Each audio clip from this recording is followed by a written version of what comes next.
बच्चों कल वाला जो डेरिवेशन था उसी को आगे बढ़ाया है। हुक्स लॉ से रिलेटेड डेरिवेशन था। आपका जो नेचर ऑफ मोशन थी वो रह गई थी। ये नेचुरल लेंथ आपकी a थी। जब पार्टिकल इधर से गति करना प्रारंभ हुआ तो किसी समय बिंदु P पर, भाई जहां जो चीज मैंने अलग मानी हो बता देना मुझे, अगर मानी हो तो। ये आपका एक्सटेंशन था जिसको हमने B माना था। ये आपका बिंदु P है। फिर इधर आपका ये A है, ये आपका A'। ये मुझे समझाना है कैसे आया, और इस पे लिख दूंगे क्या क्या। वेलोसिटी v अंडर रूट, ये हमने निकाली थी लैम्डा अपॉन कितना am, और हाँ वीडियो बन गई भाई। और ये वेलोसिटी आपकी 0 b पर, और ये वेलोसिटी b पर है, ये वेलोसिटी a पे है आपकी एट a पे। और क्या क्या लिखा हुआ बच्चों चित्र में, एट a' पे भी लिखा हुआ है आपका जो वेलोसिटी है वो क्या लिखा हुआ है, b under root lambda upon am। हम बच्चों कहाँ तक डिस्कशन किया था लास्ट इक्वेशन का, जितनी मुझे जरूरत है इतना तो लिखना पड़ेगा भाई। dx अपॉन dt घातो two lambda upon am b square minus x square, equation number जो भी मानी हो। मैंने इससे आगे भी किया था, पर नेचर ऑफ मोशन दिखाने के लिए आप यहीं तक लिखेंगे। अब यहाँ ये जो इक्वेशन है बच्चों, इससे वेलोसिटी SHM के दौरान निकाल सकते हो। अब यहां से यहां तक हम निकाल रहे हैं, तो यहां से यहां तक किसी भी समय हम वेलोसिटी इस इक्वेशन से निकाल सकते हैं। तो कैसे निकालें वेलोसिटी, जब हम इस x पे निकाल रहे हैं तो यहाँ x 0 हो जाएगी आपकी, क्योंकि यहीं से तो एक्सटेंशन स्टार्ट हुआ था आपका। तो यहाँ x 0 हो जाएगी, और जब x 0 हो जाएगी तो वेलोसिटी जो लिखी हुई है ये लिखी हुई है, इतनी वेलोसिटी आपकी आ जाएगी। तो ये काम आप यहाँ तक लिखेंगे, द वेलोसिटी एट a इतने इन द डायरेक्शन AO, ये है इसकी डायरेक्शन। और मैंने सवाल को यहीं तक नहीं किया था, मैंने तो लास्ट तक और वर्गमूल वगैरह x और t सब निकाल दिया था मैंने इसमें, पर इसमें डेरिवेशन बस इतना ही है। अब यहाँ के बाद आपको लिखनी है nature of motion. Nature of motion, जो गति की प्रकृति है वो कैसी है। और बच्चों मुझे आपको इतनी थ्योरी लिखने की आवश्यकता नहीं है, पहले आप चित्र में ही समझेंगे, हम लिखेंगे बाद में। जब चित्र में समझा दूंगा तो यहाँ लिखने में तो मैं आसानी रहेगी और समझने में भी आसानी रहेगी। चले, पार्टिकल यहाँ से गति करना प्रारंभ हुआ था। जब यहाँ से गति करना प्रारंभ हुआ था किसी समय बिंदु P पर आया। बिंदु P पर जनरल नाम हमने कल आपको करवा दिया। पार्टिकल A तक हमने वेलोसिटी निकाल ली, क्योंकि इस इक्वेशन से B से लेकर A तक कहीं पर भी हम आपकी वेलोसिटी निकाल सकते हैं। मानिए हम A पर वेलोसिटी निकाल रहे हैं, तो चूंकि SHM A से स्टार्ट हुई थी, यहां से पार्टिकल को एक्सटेंड किया गया था, तो यहाँ x बराबर हम क्या लेंगे 0। A पर x बराबर 0 हम जब रखेंगे तो इसकी वेलोसिटी आएगी, और ये मैक्सिमम वेलोसिटी कहलाएगी। क्या कहलाएगी, मैक्सिमम वेलोसिटी कहलाएगी, क्योंकि यहाँ वेलोसिटी स्टार्टिंग में 0 है। अब मुझे एक बात बताइए बच्चों, यहाँ लिखना कम है और समझना ज्यादा है। जब यहाँ वेलोसिटी 0 नहीं है तो इसका मतलब गति लेफ्ट में भी होगी। अब ये समझें कि आपके पास कोई स्प्रिंग है, मेरे पास स्प्रिंग तो है ना जो तुम्हें समझाऊंगा, ध्यान से सुनो। जब हम स्प्रिंग को पकड़े इस तरीके से, यहां से वो खींचनी स्टार्ट की, चलिए ऐसे समझो, चित्र यहां समझो, ये हमारी कोई स्प्रिंग है इस तरीके से, और ये इस अवस्था में है, मतलब बिल्कुल भी स्ट्रेच नहीं है, इसको स्ट्रेच किया गया, यहां से स्ट्रेच करके ये ऐसे आ गई, और फिर ये जो है ये बड़े बड़े उसमें ऐसे हो जाएगी। संपीड़न और विरलन कुछ इस तरीके से बोलते हैं इस अवस्था में, मतलब स्ट्रेच हो जाएगी जितनी को स्ट्रेच हुई। फिर पार्टिकल यहां तक जब आया, इसको यहां छोड़ दिया गया, और ये ऐसे समझो नेचुरल यहां से यहां तक ही है, यहां के बाद इसमें एक्सटेंशन स्टार्ट हुआ है, तो एक्सटेंशन यहां से यहां तक दो चीजें होती है, एक तो होता है एक्सटेंशन। बच्चों मैंने कल भी तुमसे कहा था, ध्यान रखना, लोकेश्वर कंफ्यूज हुआ था, एक्सटेंशन एक स्ट्रेच और एक नेचुरल, तीनों में अंतर अगर ध्यान रखोगे तो आपका काम चल जाएगा। एक्सटेंशन में केवल खिंचाव आता है कि जितनी नेचुरल लेंथ थी उसके बाद उसमें खिंचाव आकर कितनी बढ़ गई, कितनी एक्स्ट्रा हो गई, उसको एक्सटेंशन कहते हैं। नेचुरल है ही, और इन दोनों का जब योग कर दिया जाए एक्सटेंशन और नेचुरल का, है ना, तो उसको हम कहते हैं स्ट्रेच, तनी हुई लंबाई। तो स्ट्रेच में प्लस होता है नेचुरल का और एक्सटेंशन का, इसमें कंफ्यूज नहीं होंगे। तो अब ये हमारी जो यहां से यहां तक क्या है, ये स्ट्रेच लेंथ। अब स्ट्रेच लेंथ जब होगी, जब इसको यहां हमने छोड़ दिया, तो जब इसको यहां हमने छोड़ दिया तो ये यहां पर आएगी पहले, और जब यहां पर आएगी तो मुझे एक बात बताओ बच्चों, यहां आकर फिर जब ये इधर जाएगी तो इसको कोई फोर्स थोड़ी लगेगा, और ये सीज हो जाएगी, फिर आपकी सीज मतलब SHM सीज हो जाएगी, क्योंकि अपने आप स्वतः ही आएगी, और फिर ये दोबारा यहां आने के बाद फिर ये इस अवस्था में आती रहेगी ऐसी तरह। तो जब यहां आ जाएगी, यहां से चलने के बाद में यहां तक तो आएगी, यहां तक तो SHM रहेगी, लेकिन जैसे ही यहां आ जाएगी आपकी इस A पर, तो इसमें SHM नहीं होगी, फिर उस पर कोई फोर्स यहां से आगे नहीं लगेगा, और स्ट्रेंथ जो हो जाएगी, क्या कहते हैं उसको, एक तो होता है शब्द टाइट और एक होता है स्लैक।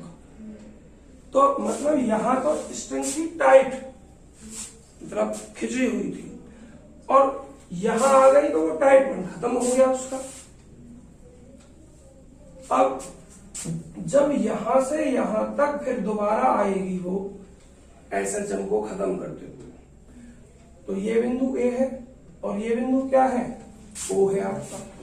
फिर जब आपका इधर आएगा तो ध्यान से सुनना बच्चों, ये वेलोसिटी आपकी यहां 0 है, और इस A पॉइंट पर इतनी वेलोसिटी है, और वेलोसिटी आपकी ये मैक्सिमम है, तो जो गति है वो A के लेफ्ट में स्टार्ट हो रही है। किसके लेफ्ट में स्टार्ट हो रही है, A के लेफ्ट में स्टार्ट हो रही है। और बच्चों आप ध्यान से सुनेंगे, जब इस यहां आप देखें, यहां वेलोसिटी,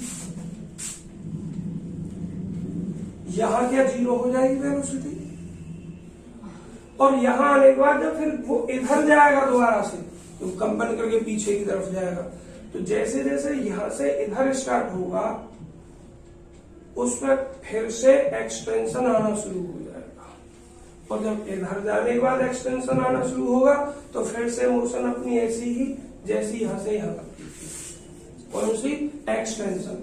और देखिए यहां तक आने में वो वेलोसिटी वही होगा जो यहां पे है, वेलोसिटी कम क्यों नहीं होगी, क्योंकि यहां इस पर कोई एक्स्ट्रा फोर्स काम नहीं कर रहा है, केवल एक फोर्स काम कर रहा है, और वो फोर्स क्या है, टेंशन फोर्स है, और टेंशन यहां से यहां तक काम नहीं कर रहा है, क्योंकि वो अपने आप स्वतः ही अपनी प्रारंभिक अवस्था में आ रही है, और मैक्सिमम वेलोसिटी। तो फिर जब यहाँ टेंशन काम नहीं कर रहा है तो वेलोसिटी को कम करने वाला कोई प्रभावी कारक दूसरा है नहीं, तो जो वेलोसिटी यहाँ होगी वही वेलोसिटी इधर होगी, और जैसे जैसे इधर आएगी तो फिर से वो क्या होती रहेगी, अरे ध्यान से सुनो, फिर से क्या होती रहेगी, और जैसे ये स्थिति चल रही है इस पर मैक्सिमम वेलोसिटी है, ऐसे ही इस तरीके से गति करते हुए, क्योंकि जितनी डिस्टेंस ये और फिर इस पे कोई बल नहीं लगा है, इस पे कोई भी टेंशन नहीं लगा है, यहां से फिर उसका खिंचाव शुरू होगा, एसएचएम शुरू होगी, तो जो वेलोसिटी आपकी इस पॉइंट पर होगी वही वेलोसिटी आपकी इस पॉइंट पर होगी। और चूंकि यहां आने के बाद अब वेलोसिटी वही मैक्सिमम है, एक बार मैं समझा रहा हूं, फिर तुम पढ़ लेना, आपकी समझ में आ जाएगा। जो मेन चीजें मैं यहां लिखवा दूंगा। यहां आने के बाद बच्चों एक्सीलरेशन तो अपना अपोजिट डायरेक्शन में काम करेगा, और जब यहां आने के बाद फिर ये गति करेगी और अब वेलोसिटी घटता जाएगा, और वेलोसिटी इतनी ही काम करेगी, गति इतनी ही होगी जितनी की वो पीछे गति करके आया है, ये वाले, और फिर से ये एसएचएम में इधर उधर चलता रहेगा। पर यहां से यहां तक की टोटल ऑसिलेशन नहीं, एसएचएम नहीं है। एसएचएम बस कौन कौन सी है, एक तो ये वाली एसएचएम है और एक ये वाली एसएचएम है, बाकी ये एसएचएम नहीं है। बाकी तो ये सिंपल मोशन है आपकी।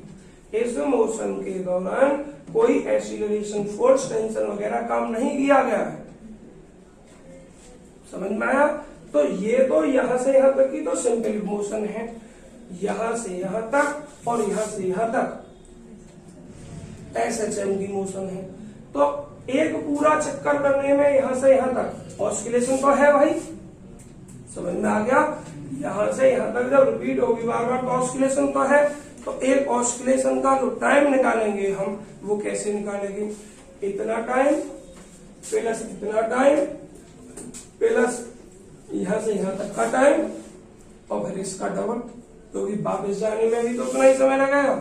तो आपका जो टोटल समय होगा वो क्या होगा बच्चों, एसएचएम का 4 गुना जो यहां से यहां तक का है प्लस यहां से यहां तक का डबल। तो जो टोटल टाइम लगेगा वन कंप्लीट ऑसिलेशन में वो आप ऐसे निकालेंगे। यहां से यहां तक कोई और फोर्स इस पर काम नहीं कर रहा है, क्योंकि यहां कोई एसएचएम नहीं हो रही है। और यहां जब कोई भी टी या कोई एक्स्ट्रा फोर्स नहीं है, तो यहां से यहां तक जो गति होगी वो यूनिफॉर्म वेलोसिटी से होगी, जो वेलोसिटी आपकी ए पॉइंट पर प्राप्त की गई है। लेकिन अब जैसे ही गति ए डैश से लेफ्ट में होगी, अब भाई ए डैश से लेफ्ट में इसलिए करेगी क्योंकि यहां से यहां तक गति चेंज ही नहीं हुई, वेलोसिटी यूनिफॉर्म वेलोसिटी से आई है। लेकिन जैसे ही यहां से इधर आना शुरू होगा तो एक्सटेंशन फिर से बढ़ना शुरू हो जाएगा। एक्सटेंशन बढ़ना शुरू हो जाएगा तो आपका टी लगना शुरू हो जाएगा, और जब टी लगना शुरू हो जाएगा तो बच्चों वेलोसिटी घटनी शुरू हो जाएगी। और कितनी डिस्टेंस तय करेगा फिर यहाँ के बाद, उतनी ही करेगा जितनी उसने पहले एसएचएम के दौरान की थी, और फिर वापिस अपना जाएगा। ठीक है मनु।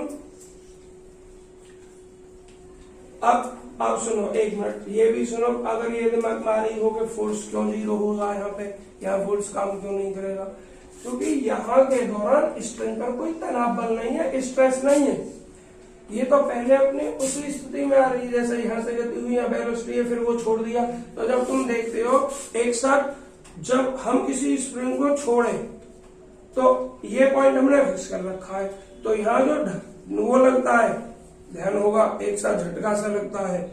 अरे कुछ ना तो रबड़ ही खींच के देख लेंगे तो यहाँ पड़ाक देसी ना पड़ेगी तुम्हें। तो पहले जितनी वो एक्सटेंशन हुई थी, पहले तो वो एक्सटेंशन खत्म होगा उसका, और फिर उसका फोर्स फिर होगा ना, जितने वेलोसिटी से यहां से है उसी वेलोसिटी से वो पीछे है।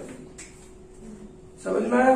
तो इतनी बात को अब हम यहाँ थोड़ा सा लिखेंगे, ज्यादा इतनी बड़ी नहीं लिखेंगे। इस पूरी थ्योरी को लिखोगे तो एक पेज भर जाएगा पूरा कॉपी का, कॉपी का तो ज्यादा भर जाएगा। देखिए आप क्या लिखोगे, आप nature of motion.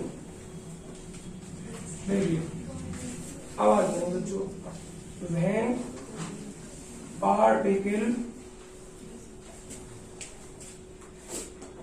Is left, जब पार्टिकल को छोड़ दिया जाता है, जब पार्टिकल को छोड़ दिया जाता है फ्रॉम बी से छोड़ दिया देन तब motion from B to A, B से ए तक की जो मोशन है इज अंडर एसएचएम के तहत होती है, बट किंतु ए पर आकर सिंपल हार्मोनिक मोशन जो है इज सीजेस, इंजन सीज हो गया, बंद हो गया, एसएचएम बंद हो जाएगी किस पर आकर, एट ए पर आकर, क्योंकि यहां आकर उसमें जो एक्सटेंशन था वो खत्म हो गया और अपनी जो मोशन होगी बट एट ए, किंतु देखिए बट किंतु एट ए पर आकर वेलोसिटी इज नॉट जीरो। देखिए अगर तुम रट के थ्योरी याद रखोगे तो भूल जाओगे, समझने के बाद अब सब इसी में से लिख रहे हैं चित्र में से, बट किंतु एट ए पर वेलोसिटी जीरो नहीं है, सो पार्टिकल और मैक्सिमम है, मैक्सिमम पार्ट लिखना भूल गया हूं मैं, लिख देना, सो पार्टिकल मूव्स गति करेगा टू लेफ्ट फ्रॉम ए से लेफ्ट में गति करना स्टार्ट करेगा, particle start to move, particle starts to move to left from A. नमस्कार ध्यान भाई, क्लियर, सुधर जाओ, ध्यान रखना बता रहा हूं मैं। देखिए so particle starts to move to left from A से लेफ्ट में गति करना शुरू होगा। अब देखो चूंकि यहाँ एसएचएम नहीं है, अब तुम्हारे दिमाग में एक प्रश्न उठेगा कि यहीं से क्यों ना एक्सटेंशन लगना स्टार्ट होगा, नहीं, क्योंकि पहले ये जितना है ये नेचुरल लेंथ था, इतनी ही लेंथ वो और अपने उसी के कारण गति करेगा सेम में, इस पर जितनी गति यहाँ है उतनी ही डिस्टेंस और वो करेगा नेचुरल लेंथ के हिसाब में, क्योंकि यहाँ जितनी है वो ये नेचुरल लेंथ हो जाएगी, और फिर जब वो इधर से भी इधर जाएगा तो नेचुरल लेंथ से फिर बाहर जाएगी, क्योंकि नेचुरल लेंथ में बस यहाँ तक आ पाएगा, तो जब यहाँ से इधर जाएगा तब दोबारा से एक्सटेंशन शुरू होगा। तो अब इसके लिए हम डायरेक्ट लिख रहे हैं so particle start to move to left from A, और कहां तक बच्चों, up to A with uniform speed, और यूनिफॉर्म स्पीड कितनी है, v under lambda upon A. एक मिनट, हाँ बच्चों ए डैश आएगा, धन्यवाद भाई, ए डैश ही आएगा विद यूनिफॉर्म स्पीड। अब देखिए सिंस चूंकि देयर इज नो फोर्स, कोई फोर्स नहीं है, from A to A dash, A to A dash, A से ए डैश तक कोई फोर्स नहीं है, सो बस एक जगह बैठ जाओ, आगे बैठ जाओ, आगे परेशानी हो तो ये आवाज मत करो। So velocity at A dash पर भी एज यही be under lambda upon A am also. आवाज कहाँ पे आ रही, कौन सी सीट की आ रही है, जो सीट आवाज कर रही हो वहां से बालक उठ गया, दूसरी सीट पर बैठ जाइए, इतनी एज आल्सो।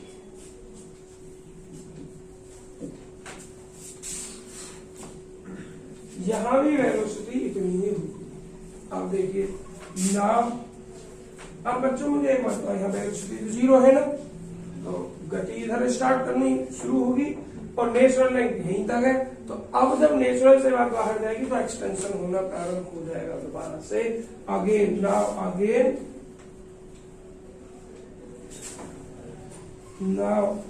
अगेन देखिए ना, आगे मत लिखो। अब चूंकि यहाँ वेलोसिटी जीरो नहीं है, अब सिंस चूंकि velocity at A dash is not zero, zero नहीं है, so particle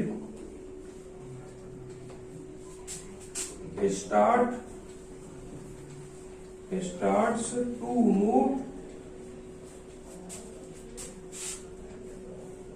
left from A dash, A dash से लेफ्ट में गति करना प्रारंभ कर लेगा। अब बोलो। हाँ हाँ, अच्छा बॉय वाली भी आएगी कहाँ पे भाई?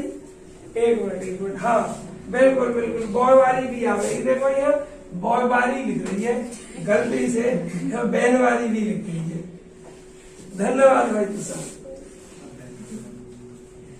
बॉय वाली भी आएगी। बॉय का इंपोर्टेंस है, मतलब है तुम्हारी नजर में। So particle start to move left from A dash particle. और नाउ आवाज नहीं, एक्सटेंशन इज स्टार्ट, यहां से एक्सटेंशन स्टार्ट हो जाएगा एंड स्ट्रिंग बिकम्स टाइट, और स्ट्रिंग दोबारा से क्या हो जाएगी? टाइट हो जाएगी।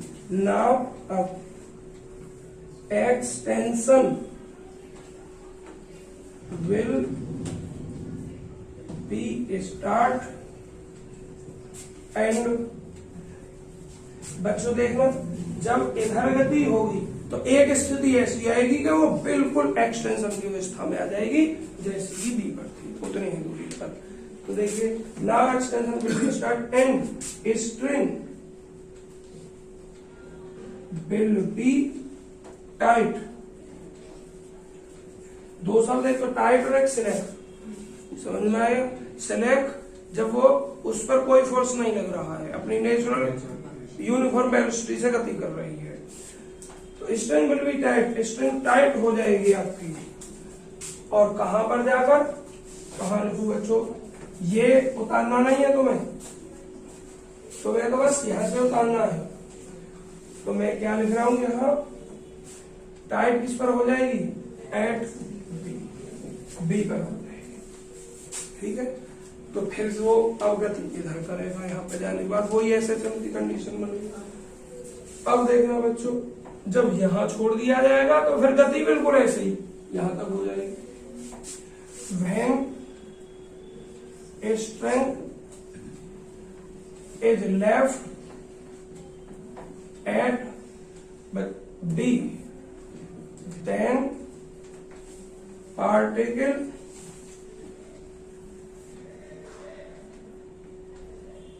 will start the motion, particle गति स्टार्ट करेगा। अब किधर? इस डायरेक्शन में गति करेगा। और मैं डायरेक्ट लिख दे रहा हूं up to.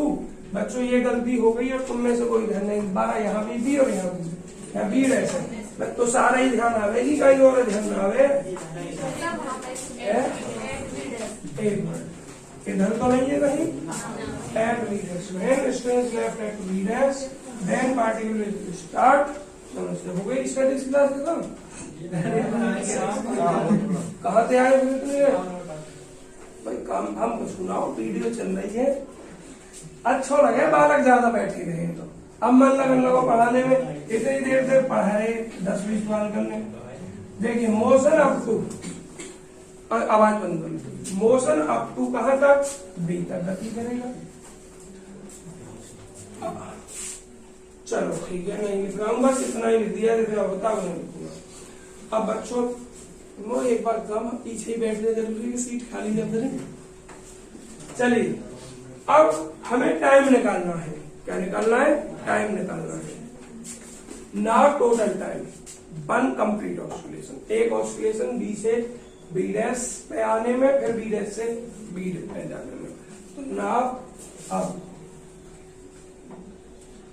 Total time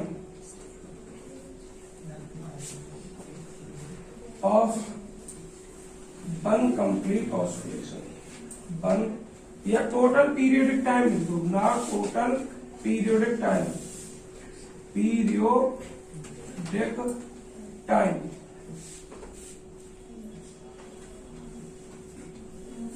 total periodic time क्या होगी बच्चों? इसको समझने के लिए मैं पूरा सब कुछ समझा चुका हूं आपको। एक तो समीकरण जो एक थी, बताना क्या थी? M d square x upon d t square is equal to minus lambda x upon A. ये एसएचएम ही तो थी भाई, उतारना बंद करो, 2 मिनट समझ लो, समझने का ही काम जा रहा है। ये एसएचएम की इक्वेशन थी और इस एसएचएम के तहत गति कौन सी हो रही है? बी से ए और ए डैश से। और बच्चों जितनी डिस्टेंस ये उतनी ही डिस्टेंस ये। मैं यहां लिखना भूल गया हूं, सच दैट अपने आप लिख लेना। इस प्रकार गति कर रहा है कि B A equal to A dash B dash, ये कहीं लिख देना। तो अब जब एक पूरे चक्कर में यहां से यहां तक लिया गया समय, प्लस यहां से यहां तक लिया गया समय, फिर प्लस यहां से यहां तक का और प्लस यहां से यहां तक का। तो बच्चों एक पूरे एसएचएम में पीरियड टाइम हो गया ना, हो गया। तो क्या लिख दोगे आप यहाँ? Total time, total periodic time. तो क्या लिखोगे? Periodic time, periodic time for SHM, साला और गति का। किसके द्वारा? Given by equation first. अब तुम ये भी कहोगे सर यहाँ भी पीरियोडिक टाइम, यहाँ भी पीरियोडिक टाइम। ये जो पीरियोडिक टाइम है पूरी मोशन का है, बी से बी डैश और बी डैश से बी।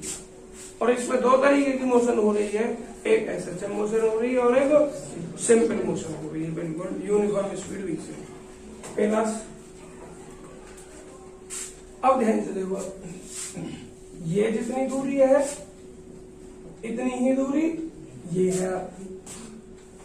तो जितना समय यहां तक लगेगा उतना ही यहां तक लगेगा, उतना ही यहां तक और उतना ही यहां तक। तो आपका चारों पार्टों में डिस्टेंस ए है, तो चारों पार्टों में समय भी सेम लगेगा। तो आप टाइम निकाल दो ना, 4 गुणा ए टू ओ, 4 गुणा time from A to O. तो देखिए plus 4 into time from A to O, A to O, A से ओ तक का समय। पीरियोडिक टाइम आप इस इक्वेशन के द्वारा निकाल सकते हैं और इस इक्वेशन के द्वारा पीरियोडिक टाइम क्या होगा? ये एम इधर आ जाएगी,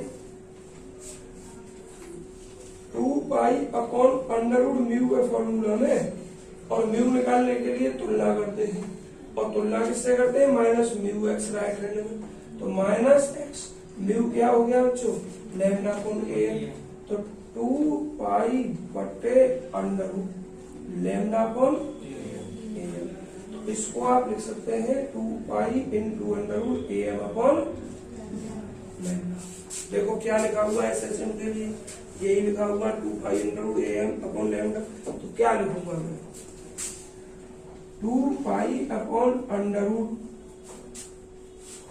लैम्डा अपॉन ए एम और प्लस 4 इंटू, बच्चों टाइम निकालना यहां से यहां तक का, और टाइम के लिए आप फॉर्मूला जानते हो, 4 गुणा समय, तो 4 गुणा दूरी, मतलब इंग्लिश में बोलूं तो वेलोसिटी गुणा डिस्टेंस।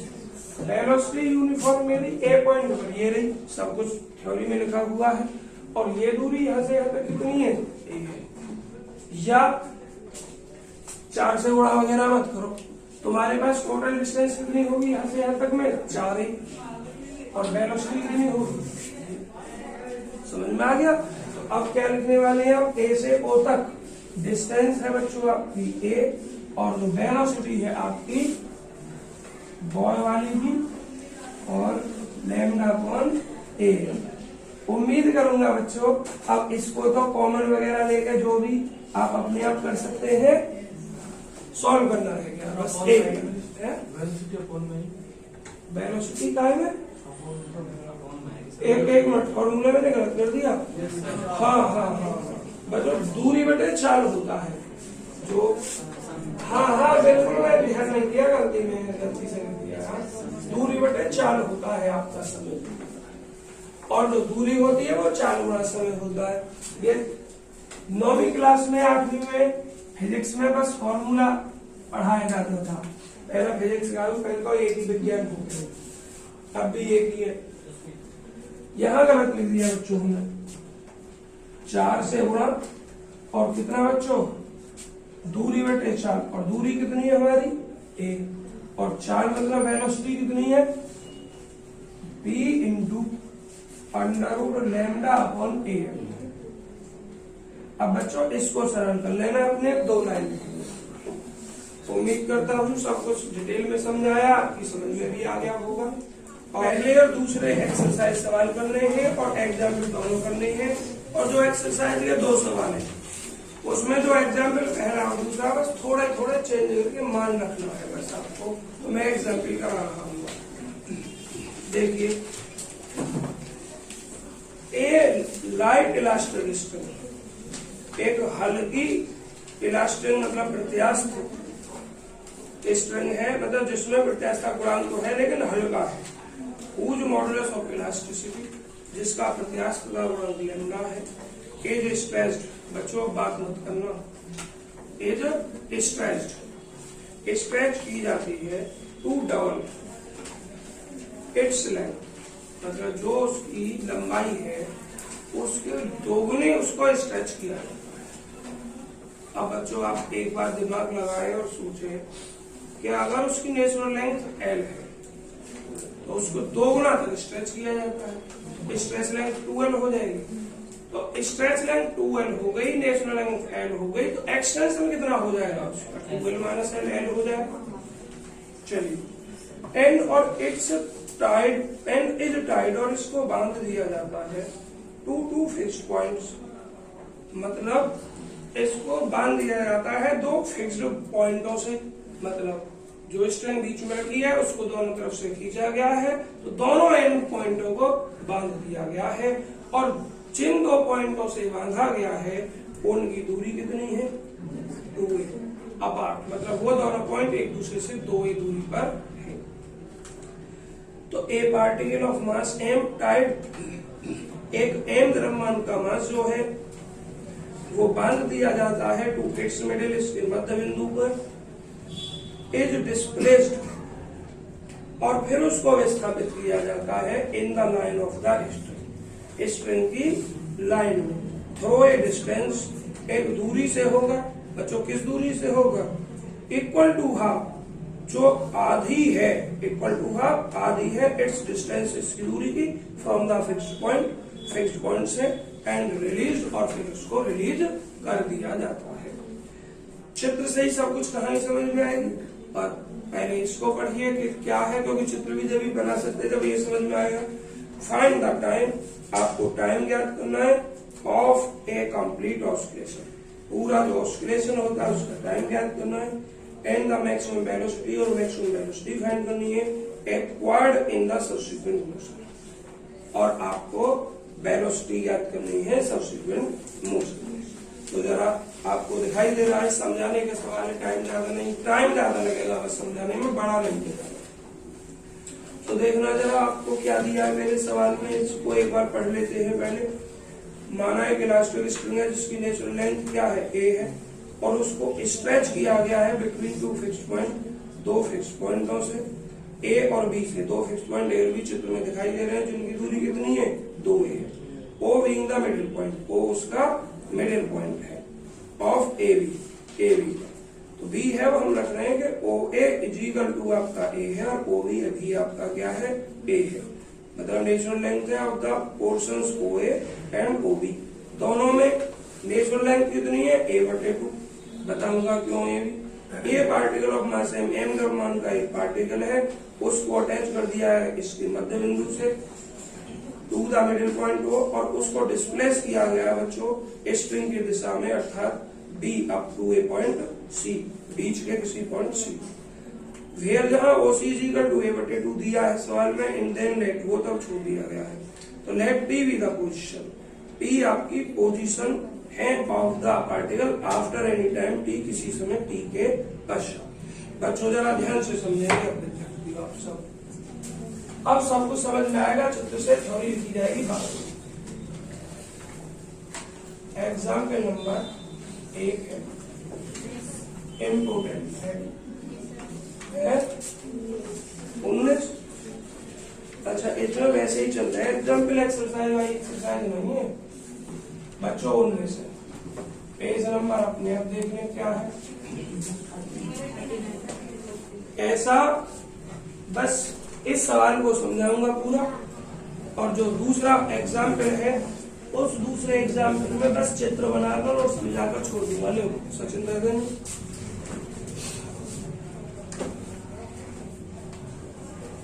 देखिए आपको एक स्ट्रिंग की, स्ट्रिंग की लंबाई क्या थी, a थी। उस स्ट्रिंग को दोनों तरफ से खींचा गया है, और दोनों तरफ से खींचने के बाद में उसको दोनों तरफ से फिक्स कर दिया गया है। माना मेरी कोई ये स्ट्रिंग थी, इसको इधर से भी खींचा इधर से भी खींचा, स्ट्रिंग ऐसे दोनों तरफ खींच गई। इसका एक मध्य बिंदु है O, और स्ट्रिंग को जो फिक्स किया गया है वो बच्चों ऐसे 2 पॉइंटों से फिक्स किया गया है जिनकी बीच की दूरी 2a है। इसको A माना, इसको B माना। A से B के बीच दूरी कितनी है, 2a। तो बच्चों O अगर मिडिल पॉइंट है, ये टोटल डिस्टेंस कितनी है, a है, और ये भी टोटल डिस्टेंस कितनी है, a। नेचुरल लेंथ इसमें भी बटी और इसमें भी बटी, क्योंकि एक स्ट्रिंग ये वाली है ये, तो इसको यहां फिक्स नहीं किया गया है बल्कि दोनों तरफ से खींचा गया है, और जब फिक्स किया गया है तो ये ऐसे भी इधर खींची और इधर खींची। तो नेचुरल लेंथ इसमें भी बराबर बटी और इसमें भी बराबर बटी, और टोटल नेचुरल लेंथ क्या थी, a। तो अब इसकी जो नेचुरल लेंथ है, इस पार्ट में नेचुरल लेंथ वो a/2 है। इस पार्ट में भी नेचुरल लेंथ कितनी है, a/2। पर यहाँ हमें यह नहीं पता कहां से कहां तक नेचुरल लेंथ, वो तो स्ट्रेच होकर बट गई। तो यहाँ मत लिख देना कहीं कि ये a/2, क्योंकि ये दूरी टोटल स्ट्रेच लेंथ a है। आगे समझो, ये नीचे लिखी जाएगी थ्योरी में जब लिखेंगे, पर ध्यान रखना होगा इसके अंदर स्ट्रेच जो नेचुरल लेंथ थी वो आधी a/2, और इसके अंदर भी नेचुरल लेंथ a/2, और टोटल की नेचुरल लेंथ a। अब इसके मध्य बिंदु पर m द्रव्यमान का एक पार्टिकल अटैच कर दिया गया है, ये मान लिया मैंने m द्रव्यमान। इसको फिर खींचा गया है कुछ दूरी तक, इसको कुछ दूरी तक खींचा गया है, और जब बच्चों कुछ दूरी तक खींचेंगे हम, मान के चलिए यहां तक खींचा गया है, और इसको क्या कर दिया गया है, फिर छोड़ दिया गया है। इस बिंदु तक या यहां मान लो, या कहीं मान लो, इस बिंदु देखो क्या मान रखा आपकी बुक में, P मान रखा है। क्या माना है, P माना है, और जब P यहां माना है आपने, यहां तक लाने के बाद इसको छोड़ दिया जाता है। इसकी डिस्टेंस हमें कुछ तो माननी पड़ेगी, x1। जब बच्चों में इसको इधर खींचूंगा, ध्यान सुनना, तो एक्सीलरेशन फोर्स तो सीधी सी बात अपोजिट डायरेक्शन में ही काम करेगा। एक T1 मैंने मान लिया इस गति के दौरान, T1 सॉरी, तो एक तो T1 इसके लिए हमने कहां तक लिया और फिर छोड़ दिया, और एक टोटल एक्सटेंशन यहां तक भी, तो दो टेंशन लगेंगे इसमें। तो T1 क्या होगा और T2 क्या होगा, थ्योरी में बाद में ही लिखूंगा, पहले समझ लो। T1 देखिए क्या लिखोगे आप, T1 जो है हम क्या लिखते हैं, टेंशन को लिखते हैं लैम्डा = x टेंशन लिखते हैं। क्या लिखते हैं, x टेंशन, और x टेंशन बटे नेचुरल लेंथ लिखते हैं। क्या लिखते हैं, x टेंशन बटे नेचुरल लेंथ। तो देखिए T1 में क्या लिखा गया है आपका, नेचुरल लेंथ a/2 है, सही है, और इसमें यहां तक एक्सटेंशन क्या है, इस बिंदु पे काम कर रहे हैं, तो एक्सटेंशन क्या होगा, यहां तक बच्चों एक्सटेंशन के लिए आपको देखना होगा कि पहले टोटल लेंथ क्या है, उल्टा बोला मैंने, टोटल स्ट्रेस लेंथ में से आपको घटाना क्या है, आपको घटाना एक्सटेंशन। एक मिनट रुक जा भाई, हमें जो लिखना होता है ये लिखना होता है एक्सटेंशन बटे नेचुरल लेंथ, ये लिखना होता है। अब भी बताऊंगा, पहले दूसरा हाँ बताओ क्या कह रहे भाई। ना किसी एक बिंदु तक लेके गए फिर उसको छोड़ दिया गया है, पी तक लेके गया। हाँ हाँ बिल्कुल बिल्कुल, ये देखो सही है, इन्होंने सही ध्यान दिलवाया कि हमने पी पर लाकर इसको छोड़ दिया गया। तो यहाँ पे तो छोड़ दिया गया, तो हम डिस्टेंस यहाँ की थोड़ी लेते हैं, इससे पीछे कोई एक पॉइंट लिया जाता है जनरल, उसको लेते हैं। हमने इस बात का ध्यान नहीं दिया, अगर पी पर लाकर छोड़ेंगे तो हमें कोई पॉइंट जनरल में वो यहाँ पहुंचे कहाँ पहुंचे पता नहीं, पीछे मानना पड़ेगा। तो बच्चों इसको कहीं इस बिंदु को अगर यहाँ एक्स लिया है तो आप आगे तक बढ़ाना है, वहां जाकर छोड़ना है। हाँ ऐसे ही करना है, मैं गलती से ध्यान नहीं दिया मैंने, तो मैं मान रहा हूं कि इसको मैं यहां तक लेके गया हूं, इस पॉइंट तक लेके गया हूं और फिर उसको मैंने छोड़ा है। और जब यहां तक लेके गया हूं तो इस पॉइंट को उस मानिए क्या मान लो, सी मान लो। चलो इस पॉइंट को सी मान लिया। अब मैंने आवाज में भाई, जब यहां पर मैंने इसको आकर इधर जब गति चल रही है हमारी, यहाँ छोड़ दिया है मैंने, तो बच्चों अब इस पर थोड़ा ध्यान से देखिए। मैं मान रहा हूं बिंदु पी जनरल में, अब इस दूरी को मैंने x मान लिया। अब जब इस दूरी को x माना तो मुझे एक बात बताओ, जब गति यहां पे छोड़ा हमने, जब हमने इस पॉइंट को यहां छोड़ा तो यहां से गति इधर हुई है और टेंशन जो है वो काम कहां करेगा, जब गति इधर हो रही है तो टेंशन इधर काम करेगा ना करेगा। तो देखो डायरेक्शन अपोजिट होगी, तो अपोजिट डायरेक्शन का साइन लगा हुआ होगा इस पर, T2 पर इसका अपोजिट डायरेक्शन लगा हुआ है, ये T2 है बच्चों। ये जो वाला है इस तरह जाते समय ये T2 है, इंक ज्यादा डल गई भाई, T2 है। अब T1 भी बताऊंगा, T1 कम होगा और कौन सा होगा, तो ये आपका T2 है और इसकी दिशा इधर है। अब T1 की बात कर लेते हैं और उस फिर T2 का मान बताऊंगा, T1 का मान बताऊंगा, फिर थ्योरी लिखूंगा। अब T1 कहाँ है और किधर लगेगा, जब पार्टिकल को ऐसे खींचा जा रहा, पार्टिकल को नहीं, इस स्ट्रिंग को खींचा जा रहा, तो मिड पॉइंट ये, एक तरफ काम करना है, हम इधर काम कर रहे हैं तो इस साइड से ही इधर ही काम करेंगे। तो जब गति स्ट्रेच होने पर इधर काम कर रही थी तो उसका एक टेंशन भी तो लग रहा था, और वो टेंशन जब गति इधर थी तो टेंशन किधर था, ऑरिजिन की तरफ। तो इसको मान लिया गया है T। अब आगे पीछे तुम मान सकते हो, वो तो हमारा एक नोटेशन है, मैंने इसको T2 माना। और जो टेंशन जब स्ट्रिंग को यहाँ तक खींचा गया था फिक्स पॉइंट फिक्स करने के लिए, तो उसको एक पार्ट वो, तो टेंशन इस पर इधर लग रहा था और इसको माना है हमने T2। क्या माना इसको हमने T1। अब हमें T1 और T2 का मान निकालना है, जरा देखें T1 और T2 का मान किस तरीके से इसने निकाला। पहले T2 की बात करेंगे, थ्योरी लिखनी शुरू करेंगे, सभी बच्चे लगभग आ चुके हैं, एक बार इनको रिपीट करेंगे उसके बाद थ्योरी लिखनी शुरू करेंगे। पहला T2 देखिए, T2 किस पॉइंट पर, इस बिंदु C, इस बिंदु C पर जब हम T2 निकाल रहे हैं, और ध्यान रखना इसी पॉइंट P का यूज जब करेंगे हम जब गति इधर से जाएगी, मतलब दोनों बार पॉइंट P का यूज करूंगा जब इधर खींचा गया और यहाँ लाने के बाद छोड़ा गया, दोनों बार इस P का ही यूज करूंगा। तो बच्चों इस पॉइंट P पर जो टेंशन होगा कैसे निकालोगे, हमने पार्टिकल को यहाँ तक लाए हैं, यहाँ तक लाने के बाद हमने छोड़ा है और हम काम कर रहे हैं इस बिंदु P पर जनरल। तो इस बिंदु P तक आप ये देखें कि इसमें एक्सटेंशन क्या हुआ है। नेचुरल लेंथ तो हमें इस पार्ट के लिए टोटल पता है कितना, a/2 लैम्डा है। इस पार्ट में एक्सटेंशन आपको देखना है कि वो एक्सटेंशन कितना होगा, T1 क्या है। इसी में ध्यान रखना T1 T2 है किस दिशा में, कहां से क्या करना है।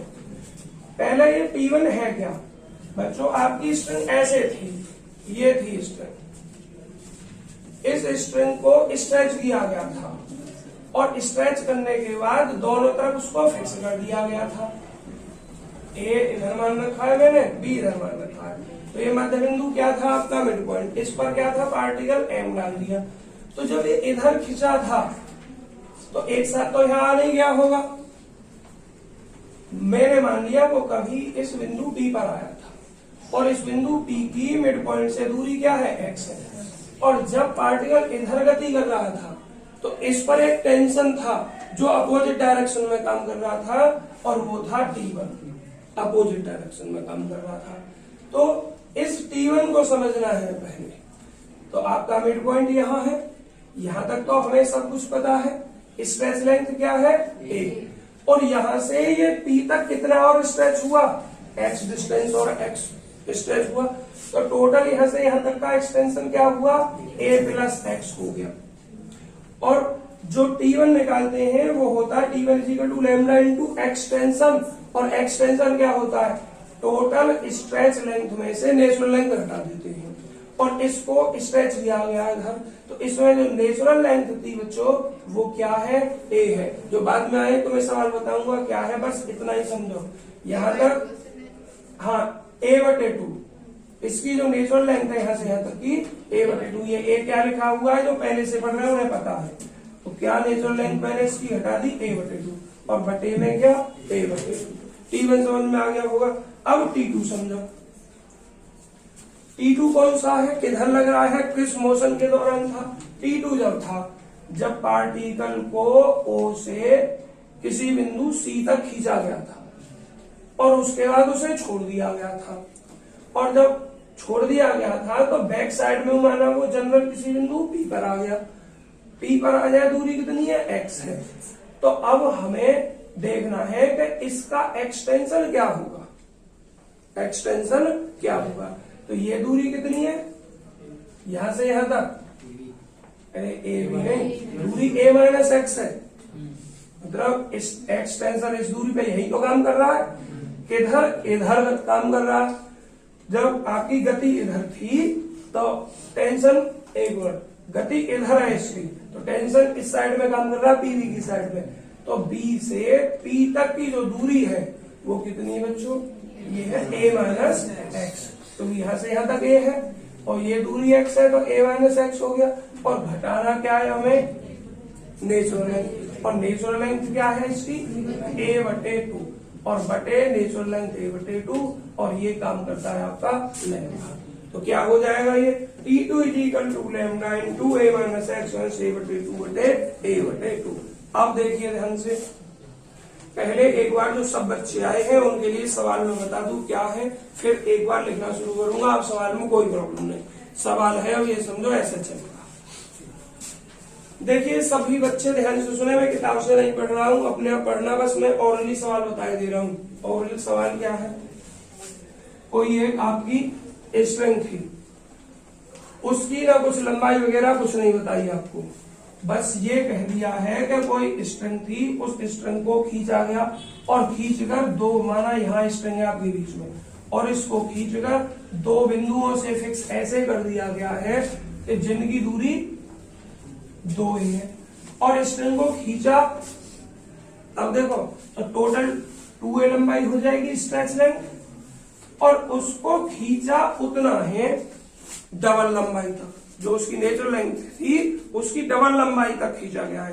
तो 2a स्ट्रेच लेंथ बैठ रही है, तो नेचुरल लेंथ कितनी होगी, a होगी, क्योंकि डबल खींचा गया है, स्ट्रेच लेंथ डबल होगी।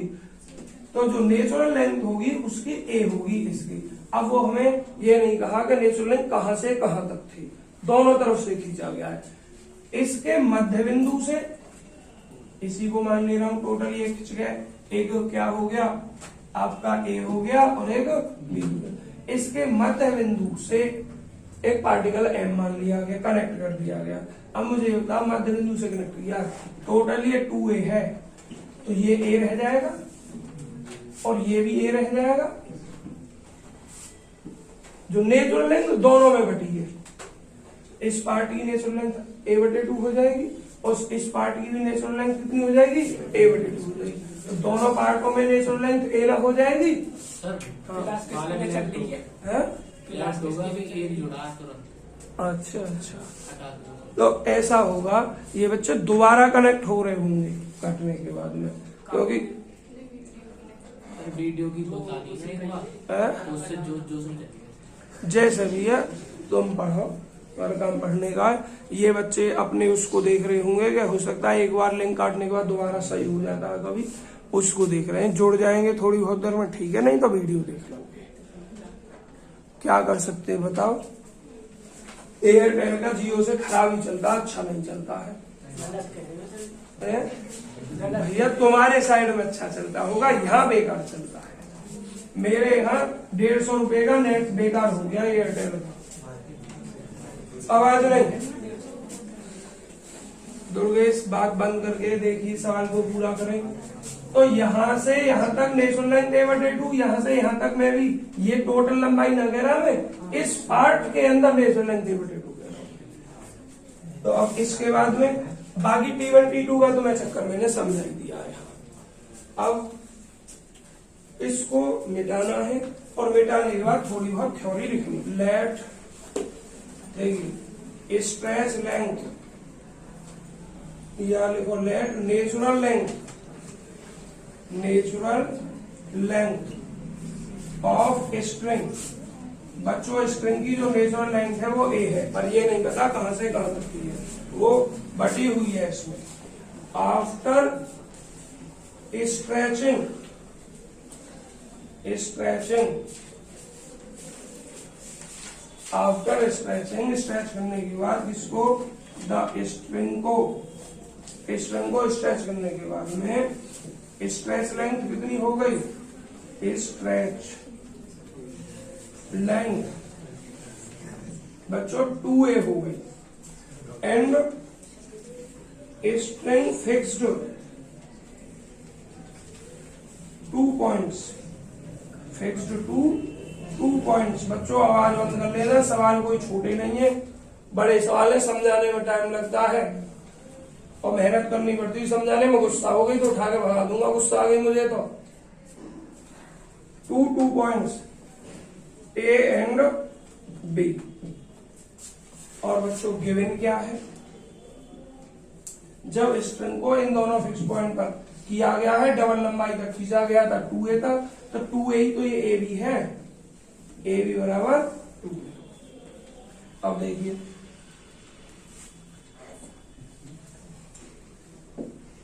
नाउ अब at the mid point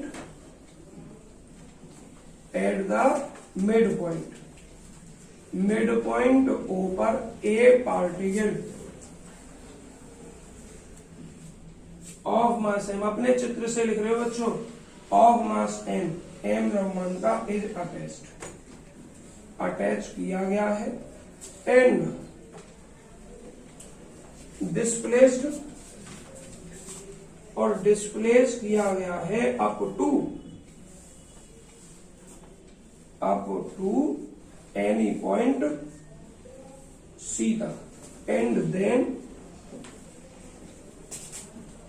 left, और छोड़ दिया गया है। तो अब यहां लिखोगे देयर आर 2 फोर्सेस एक्ट्स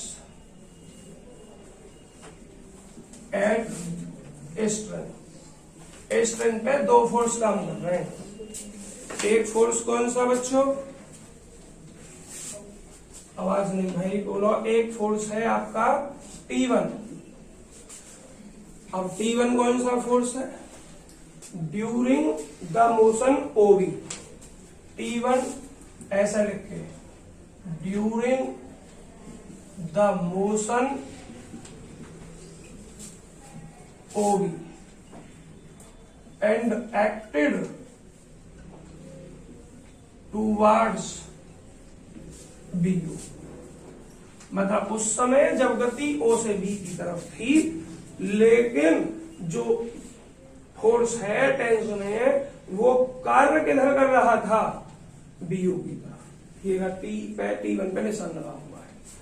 और नंबर 2 T2, इसको भी बताओ किस मोशन के दौरान, ड्यूरिंग द मोशन, जब C पर छोड़ दिया गया, C पे छोड़ दिया गया तो गति हुई C से O की तरफ, तो T2 ड्यूरिंग द मोशन, गति के दौरान, कौन सी गति के दौरान बच्चों, C से O गति के दौरान, during the motion CO and acted towards किसकी तरफ, CV की तरफ, टूवर्ड्स CV की तरफ। कुछ दोबारा जुड़े ऐसा हो गया, चलो ठीक है, कोई आवाज नहीं। During the motion CO and acted towards CV। तो अब इन T1 और T2 को लिखिए, आवाज नहीं। T1 अभी निकाला था, इस बिंदु P पर इस दिशा में, तो कितना बच्चों, A प्लस X और minus natural length A/2 over A/2, और क्या लिखा था मैंने, लैम्डा। और T2 इस पॉइंट पर lambda A minus x minus A/2 और बटे कितना, A/2। ये सरल होकर लिख जाएगा, अभी लिख देंगे। अब आपको ये देखना है कौन सा प्लस में लेना है, कौन सा माइनस में लेना। देखिए, जो डिक्रीजिंग डायरेक्शन में है उसको माइनस लेना है, जो इंक्रीजिंग डायरेक्शन में है उसको प्लस लेना है। अंकित, जब हम यहां से इधर बढ़ रहे हैं, इधर की तरफ, तो डिस्टेंस क्या हो रही है, बढ़ रही है या घट रही है, बढ़ रही है, बढ़ रही है। तो यहां से गति के दौरान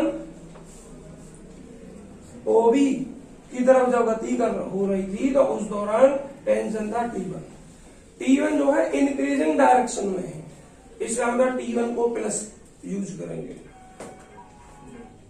फोन बंद करो, तो क्या लिखोगे, T1 during the motion OB and acted towards BO, increasing direction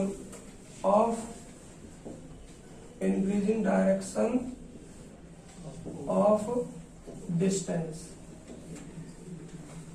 देखना लिखा हुआ है ये नहीं T1 के साथ में है बच्चों, डिग्रीज कहाँ है, डायरेक्ट डिस्टेंस देखना। जब यहां से इधर की तरफ गति के लिए लिख रहे हैं,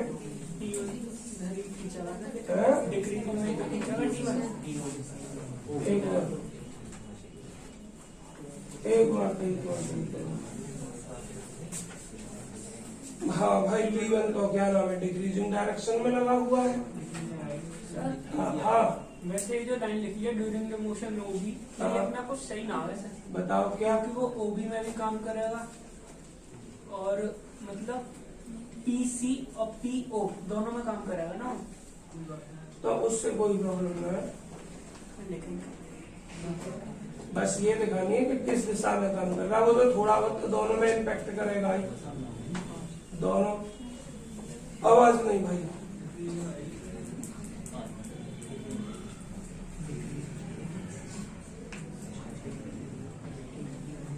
हाँ चलिए भाई, थोड़ा इसको ध्यान से देखिए कि ये जो T1 है, T1 किस दिशा में, इस दिशा में है, और इस दिशा में इधर तो बढ़ेगा लेकिन इधर घटेगा, तो यहां लिखोगे इंक्रीजिंग कर दिया गया, डिक्रीजिंग। बच्चों ऐसा कभी कभी होगा कि हमें दोनों चीजें देखनी होंगी, अदरवाइज सेम होगा। अगर डिस्टेंस बढ़ेगी तो ये भी उधर ही बढ़ता है, डिक्रीजिंग डायरेक्शन में ही बढ़ता है। तो देख लेंगे थोड़ा सा। लेकिन यहाँ आपको इस चीज का ही ध्यान रखना है इसमें, और जो इसमें हुक्स लॉ के जो नियम है इनमें T2, अब देखो T2 किधर है, इधर है, और इधर क्या है, डिस्टेंस बढ़ रही है, तो during the motion CO and इतने, और यहाँ लिखोगे शॉर्ट में इंक्रीजिंग डायरेक्शन ऑफ डिस्टेंस। अब बच्चों एक बात बताओ, टोटल फोर्स भी होगा कुछ, जब किसी स्ट्रेट लाइन पर या किसी बॉडी पर एक से ज्यादा फोर्स काम कर रहे हैं तो मैन टोटल फोर्स भी होता है। टोटल फोर्स क्या होता है, उनका रिजल्टेंट होता है। तो क्या लिखोगे ना, अब देखिए टोटल फोर्स के लिए थ्योरी में क्या लिखा हुआ है इसमें, hence by Newton's law of motion the equation of motion of the particle at P. हाँ देखिए ना, बाई न्यूटन्स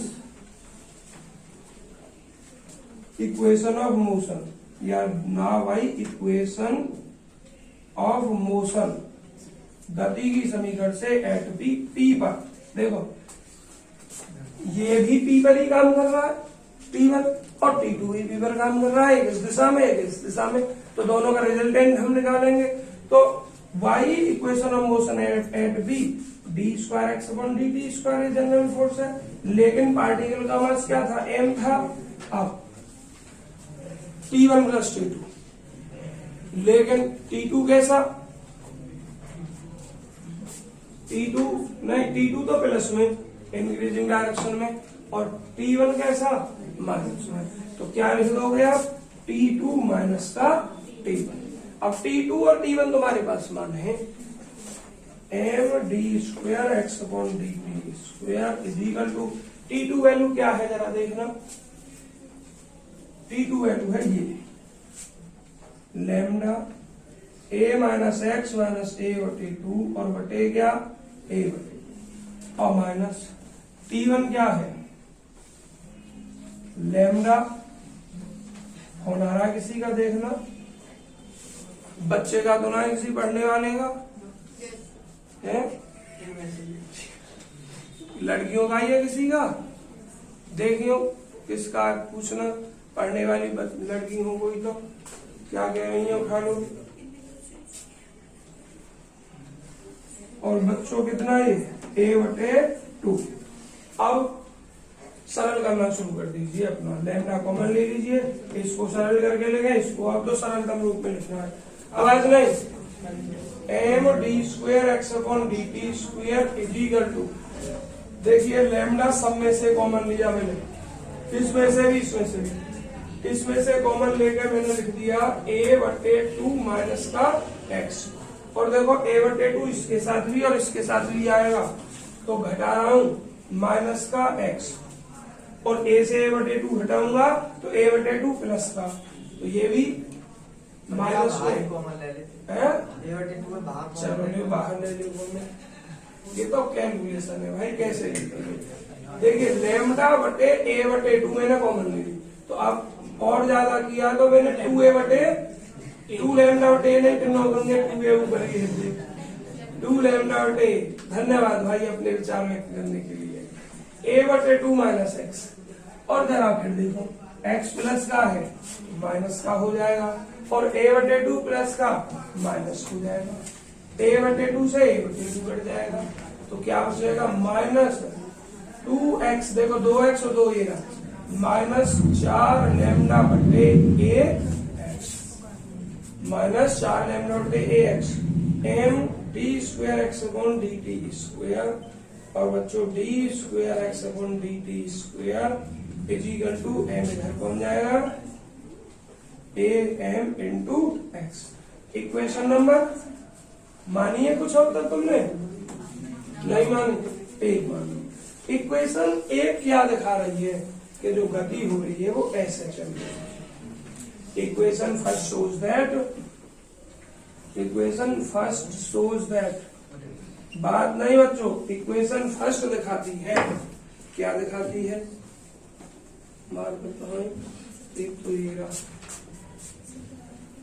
इधर से रफ कर रहा हूं,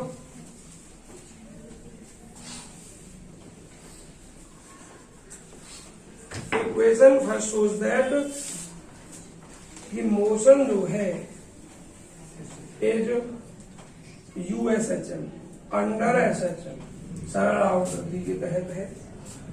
और बच्चों अब देख लो हमें पूछा क्या है मेन सवाल में।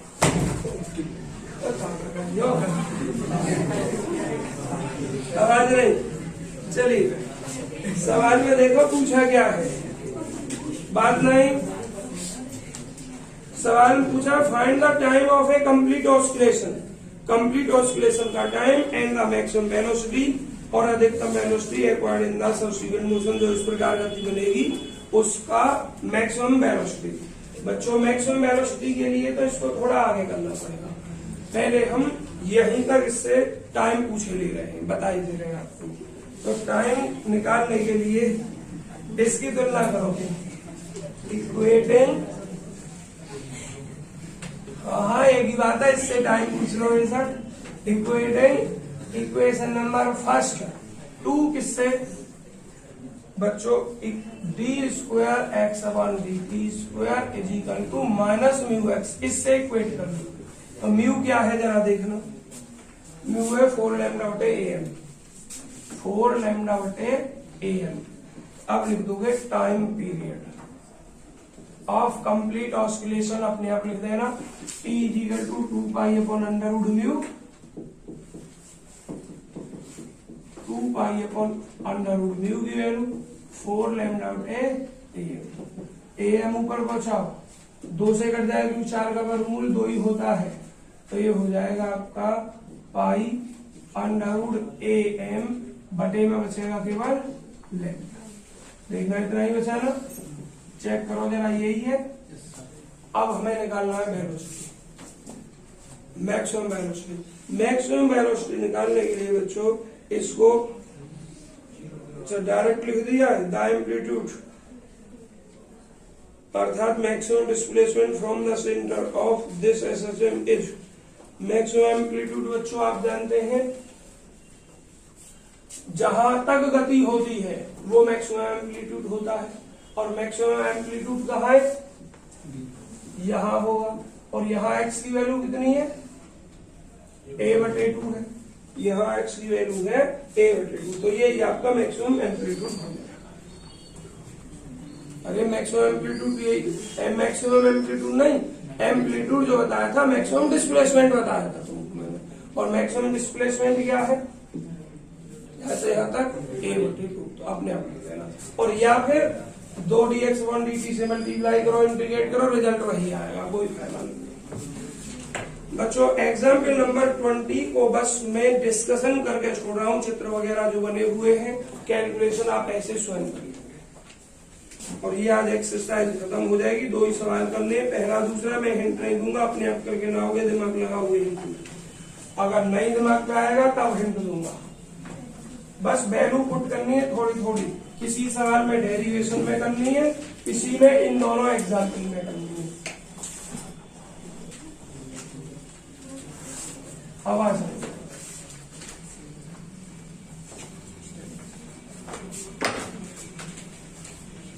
देखिए एग्जाम्पल नंबर 2 के बारे में क्या है? हाँ 20 जो है, 20 के बारे में क्या है? वैसे है यही दिखाई दे रहा, बस चित्र अलग अलग बना हुआ है इसमें। देखिए सवाल को ध्यान से पढ़ोगे। 2 लाइट इलास्टिक स्ट्रिंग है, are fastened to a particle of mass. Fastened का मतलब होता कनेक्ट होना, और भैया कुछ और भी हो तो पता नहीं, लेकिन यहाँ है कनेक्ट होना। 2 light elastic string are fastened connect है टू ए पार्टिकल, एक पार्टिकल से ऑफ मास एम, जिसका द्रव्यमान एम है, एंड और देयर अदर एंड्स, और उनका जो दूसरा सिरा है टू फिक्स कर दिया गया है पॉइंट्स, बिंदुओं से। सो दैट ऐसे बिंदुओं से स्ट्रिंग आर टॉट, स्ट्रिंग जो है टॉट मतलब खिंचाव की अवस्था में हो, तनी हुई अवस्था में हो, ऐसे 2 बिंदुओं से फिक्स कर दिया गया है। मतलब एक बिंदु, एक पॉइंट पे तो एम द्रव्यमान का पार्टिकल, और दूसरे पॉइंट को कनेक्ट कर दिया गया है। जिससे स्ट्रिंग जो है तनाव की स्थिति में रहती है। The modulus of each is lambda, प्रत्येक का जो मॉडुलस है वो लैम्डा है। द टेंशन T, दोनों में तनाव जो है वो T ही है, मतलब T1 T2 नहीं है, ऐसे ही अंतर करता है बस। पहले सवाल में क्या था, एक ही स्ट्रिंग थी, उसको दो पार्टों में कर दिया गया था बीच में वो लगाकर।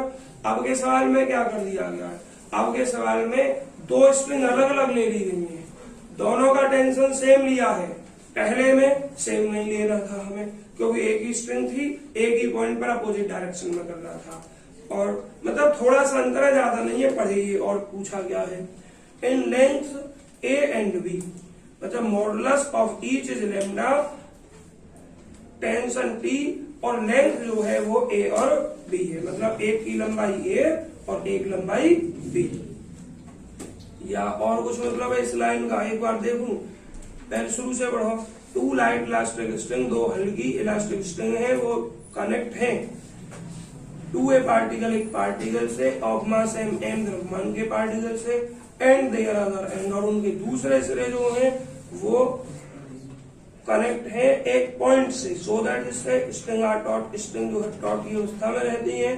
The modulus of each is, दोनों का जो लैम्डा वो है, इलास्टिसिटी ऑफ मॉडुलस वो लैम्डा है, दोनों में टेंशन T है, और एक की लंबाई A है और एक की लंबाई B है। सो दैट सिद्ध कीजिए, क्या सिद्ध करना है बच्चों आपको, the period of an oscillation, oscillation का जो पीरियड है along the line of the string is इतना है। बच्चों थोड़ा ध्यान से देखें, पहले आप दो पार्टों में सवाल होना है। देखिए पहले इसने क्या किया है, एक ये स्ट्रिंग है OA या AO, जैसे भी मानो आप मान सकते हैं, AO मान लो, ऐसे ले रखा है, क्योंकि करेंगे जाके आप अपने आप ही, बस मुझे तो हिंट देनी है बस। AO, इसकी लंबाई A, बच्चों ये नेचुरल लेंथ है। दूसरी, दोनों स्ट्रिंगों को आपस में जोड़ा गया है, और दोनों स्ट्रिंग को आपस में जोड़ने के बाद में जिस पॉइंट से जोड़ा गया है उस पॉइंट पर एक m द्रव्यमान का पार्टिकल, m द्रव्यमान कहा है या खाली पार्टिकल कहा है, m का पार्टिकल है। तो बच्चों यहाँ कोई पार्टिकल है m मास का, और दूसरी स्ट्रिंग इधर पर है। अब एक सिरा तो जोड़ दिया गया m द्रव्यमान के पार्टिकल से, एक एक सिरा दोनों का, और जो दोनों स्ट्रिंग के जो अलग अलग सिरे हो गए वो फिक्स कर दिए गए किसी दूसरे बिंदु से। ये क्या है आपका B है। अब इसको B लिख दिया गया है।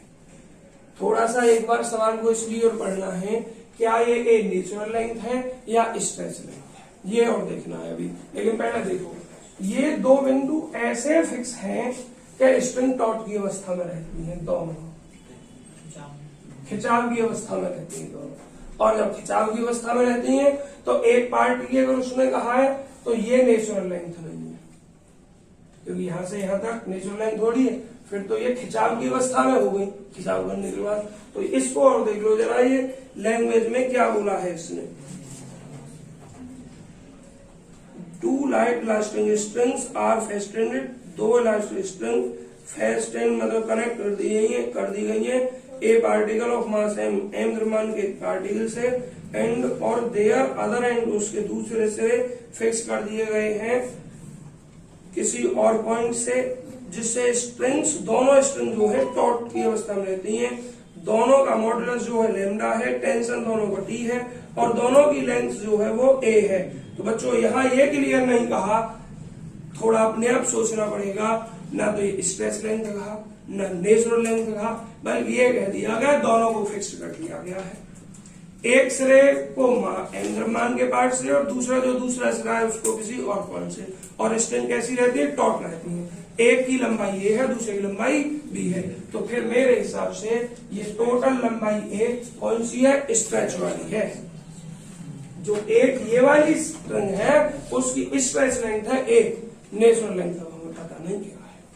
इस पार्ट की जो टोटल लेंथ है वो B है, नेचुरल लेंथ हमें पता नहीं क्या है। ठीक, तो जरा अब मैं देख रहा हूं इसमें क्या समझाया है। अच्छा मानी है, दे नहीं रखी ना। हाँ सही है, दे स्ट्रेच लेंथ ही है। इसी में कंफ्यूजन होती है, मैं बता रहा हूँ बार बार, केवल इन्हीं चीजों में कंफ्यूजन होगी। और सवाल में एक ही प्रोसीजर होगा, किसी में मॉडुलस बता देगा चेंज करके, किसी में टेंशन चेंज कर देगा, किसी में लंबाइयों को चेंज कर देगा, बाकी कोई सवाल नहीं है इसमें। तो फिर सवाल है ही ना, 2-4 सवाल गिने चुने। अगले एक्सरसाइज के लिए बता रहा हूँ, बस वो वर्टिकल स्थिति हो जाएगी, ये हॉरिजॉन्टल में। माना 2 लाइट इलास्टिक स्ट्रिंग है, ठीक है, ये m द्रव्यमान O से लेवल फिक्स कर दिया गया है इसको। बच्चों आवाज बंद करो। Other end be attached to 2 fix points A and B so that string are taut। String taut है, एंड इतने है और ये इतने है। L और L डैश नेचुरल लेंथ मानी गई है बच्चों इनकी। देन तब इन पोजीशन ऑफ इक्विलिब्रियम, तब इक्विलिब्रियम की पोजीशन में एट O का कौन है भाई? चाय वाले से बना लो। हमारे संग है पीछे, आवाज नहीं मेरे साथ ना तुम्हारे संग ना भी आज क्या होंगे भैया? 3 वर्ड तो आएंगे सवेरे वो ना है हैं? वो ना है अच्छा जी ठीक है, आवाज ना बात बंद भाई, बात बंद करो। देखिए जब स्ट्रिंग आपकी यहाँ फिक्स पॉइंट है, इसको बैलेंस बनाने के लिए, अब देखिए एक बात बताओ, ये तो कहा नहीं है कि A और B स्ट्रेच कहा, स्ट्रेच कहा, तो हमें ये नहीं पता कि OA और OB बराबर है। ध्यान रखिए, अगर बराबर है तो फिर तो कोई परेशानी नहीं है। अगर एक छोटी है और एक बड़ी है तो बैलेंस बनाने के लिए फोर्स काम करेगा। दोनों पर फोर्स उसने क्या कह दिया? T कह दिया है सवाल के स्टार्टिंग में। तो एक जो फोर्स है भाई दुर्गेश, वो इधर काम करेगा और एक फोर्स इधर काम करेगा किसी बिंदु पर। उस बिंदु को मानना पड़ेगा P मान लो। देखो इसने मान रखा है, कोई जनरल में मान रखा है, किसमें मान रखा है? डायरेक्ट O पे ही। If L and L dash natural length of the string OA and OB respectively, then in the position of equilibrium of the particle at O पे ही कर रखा, वो ही बता रहा हूं मैं कि बैलेंस बनाने के लिए इस पर 2 फोर्स काम करेंगे। एक काम करेगा इधर और एक काम करेगा इधर। इस पार्ट की नेचुरल लेंथ में L मान रहा हूं और इस पार्ट की नेचुरल लेंथ में L डैश मान रहा हूं। बच्चों जब इधर बढ़े तो जो T होगा, T तो बच्चों दोनों ही बार यही काम करेगा और दोनों में ही आपको क्या कह दिया गया है? आपको T बोला है। और दोनों में इलास्टिसिटी और मॉडुलस क्या बोला है? ये भी आपका लैम्डा ही बोला है। अब देखिए जरा आपको क्या करना है, इस पार्ट के लिए देखें तो एक्सटेंशन क्या है इसका? स्ट्रेच लेंथ A है और इसकी जो नेचुरल लेंथ है वो क्या है? L है। तो A माइनस L आ रही है, वही हमारी आ रही है, A माइनस L होते हैं। और जब इस पार्ट के लिए देखें, ये भी O पे ही काम कर रहा है इक्विलिब्रियम की स्थिति में, क्योंकि ये नहीं पता हमें L और L डैश बराबर है। तो बच्चों इसके लिए भी लैम्डा और इसकी टोटल लंबाई क्या है? B है और इस जो नेचुरल लेंथ है वो L डैश मानी है और बटे कितना? L डैश माना है, L डैश। तो ये दोनों समीकरण 1 और 1 2 हो जाएंगे आपकी। इन दोनों का आपको यूज करना है। सो जैसी जरूरत पड़ेगी ऐसी, अभी कुछ नहीं कर रहे, किताब में दोनों को कर दिया है, लेकिन भाई हमें अब तुम्हें क्या पता कि लास्ट में किस चीज की जरूरत जाके पड़ेगी। जैसी जरूरत पड़ेगी उसी तरीके से इसकी हम कैलकुलेशन करेंगे। अब देखिए क्या लिखा है नंबर 3 के बाद, यहाँ देखना। नाउ सपोज, अब हम सपोज करते हैं कि particle is slightly pulled, particle को हल्का सा खींचा गया है टुवर्ड्स डी तक एंड देन तब उसको छोड़ दिया गया है। मतलब कैसे भाई? देखना, ये कोई स्ट्रिंग है, ये मानो कि ये बिना स्ट्रेच की स्ट्रिंग है ऐसे, और दूसरी स्ट्रिंग ये है यहां से बिना स्ट्रेच के। इसका मिड पॉइंट ये है O, जिससे दोनों को कनेक्ट कर दिया गया है। इसकी जो लंबाई है वो L है, इसकी नेचुरल लेंथ हमें L डैश मानी है। अब सवाल के अकॉर्डिंग क्या है कि दोनों स्ट्रिंगों को स्ट्रेच किया गया है और स्ट्रेच करने के बाद ये तो मध्य बिंदु तो पार्टिकल से कनेक्ट कर दिया गया, जो अदर एंड है उनको किसी बिंदुओं से फिक्स कर दिया गया। माना एक को बी बिंदु से फिक्स कर दिया गया, दूसरे को इधर हमने क्या माना ए से फिक्स कर दिया गया, जिससे अब ये टॉटली अवस्था में है, मतलब खिंची हुई अवस्था में। तो जब इधर गति करेगा तो वहां तक पहुंच गए। अब फिर बच्चों छोड़ेगा भी वो, मान चलो इससे कहीं खींचा गया और किसी बिंदु यहाँ तक खींचा गया, यहाँ तक खींच लो, यहाँ तक खींच लो या और आगे बढ़ा दो, खींच के कहीं छोड़ेंगे भी तो वो ऐसे आएगा। छोड़ने के बाद मोशन इधर हो जाएगी और जब मोशन इधर हो जाएगी तो टेंशन अपोजिट डायरेक्शन में लगेगा। अब उसका काम करना है और उम्मीद करता हूँ वो काम तो आपको खूब अच्छे से सिखाया है। इस सवाल को अब आप आगे स्वयं देखें। समीकरण नंबर 3। और बच्चों एग्जाम एक्सरसाइज के सवालों में देखो, आवाज नहीं, मैं कुछ नहीं बता रहा हूँ, बस पहला एग्जाम्पल करके लाना। ये तो डेरिवेशन में चेंज करना है थोड़ा सा संभव है, और जो दूसरा जो सवाल है इसको एग्जाम्पल नंबर 2 में चेंज करना है। ये आपको काम करके